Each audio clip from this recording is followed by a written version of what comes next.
ರಾಜ್ಯ ಪೊಲೀಸ್ ದೂರುಗಳ ಪ್ರಾಧಿಕಾರ ಅಂದ್ರೆ ಏನು ಸರ್? ಅಕ್ರಮವಾಗಿ ಸಾರ್ವಜನಿಕರನ್ನು ಬಂಧನ ಮಾಡುವಂಥದ್ದು, ಮಹಿಳೆಯರಿಗೆ ಲೈಂಗಿಕ ಕಿರುಕುಳ ಕೊಡುವಂಥ ಇಂಥ ಪ್ರಕರಣಗಳನ್ನು ಪೊಲೀಸ್ನವರು ಸಾರ್ವಜನಿಕರಿಗೆ ಮಾಡಿದಾಗ ಅಂಥ ಪ್ರಕರಣಗಳು ಸಾರ್ವಜನಿಕರು ದೂರು ನೀಡೋದಕ್ಕೆ ಒಂದು ವೇದಿಕೆ, ಪ್ರಾಧಿಕಾರ. ಈ ಹಿಂದೆ ಯಾವ ಆಧಾರದ ಮೇಲೆ ನಿಮ್ಮನ್ನ ಸೆಲೆಕ್ಟ್ ಮಾಡಿದ್ರು ಸರ್? ಕಾನೂನು ಸೇವೆ, ನಾಗರಿಕ ಸಮಾಜದಲ್ಲಿ ಕೊಡುಗೆ, ಸಮಾಜ ಸೇವೆ ಪರಿಗಣಿಸಿ ಈ ಒಂದು ಹುದ್ದೆಗೆ ನೇಮಕಾತಿ ನಡೆಯುತ್ತೆ. ಏನಕ್ಕೆ ಸದಸ್ಯರಾಗಬೇಕು ಅಂತ ನೀವು ಹೊರಟ್ರಿ? ಏನ್ ಕಾರಣ ಇಟ್ಕೊಂಡಿದ್ರ?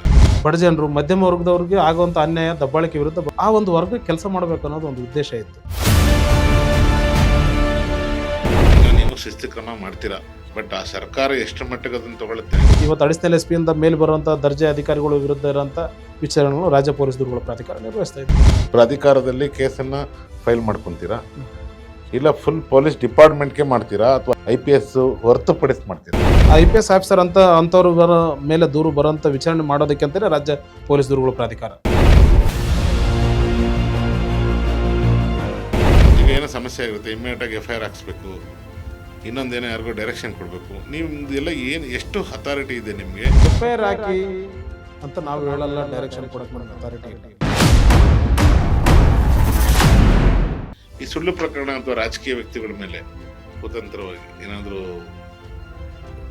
ದೂರುಗಳು ಬಂದಾಗ ಅವಾಗೆಲ್ಲ ಯಾವ ಥರ ರಿಯಾಕ್ಟ್ ಮಾಡಿ? ದೂರಿಗೆ ಅಂತಿಮವಾಗಿ ನ್ಯಾಯ ಕೊಡಿಸಬೇಕಾಗಿರೋದು ಸಾಕ್ಷ್ಯಾಧಾರ ಮಾತ್ರ. ಇಲ್ಲಿ ಯಾವುದೇ ರಾಜಕೀಯ ಅಥವಾ ಪ್ರಭಾವ ಇದೇನು ಕೆಲಸ ಮಾಡಲ್ಲ. ಹೆಚ್ಚಿನ ವಿಡಿಯೋಗಳಿಗೆ ಪ್ರತಿಧ್ವನಿ ಯೂಟ್ಯೂಬ್ ಚಾನೆಲ್ ಸಬ್ಸ್ಕ್ರೈಬ್ ಮಾಡಿ, ಬೆಲ್ ಐಕಾನ್ ಕ್ಲಿಕ್ ಮಾಡಿ.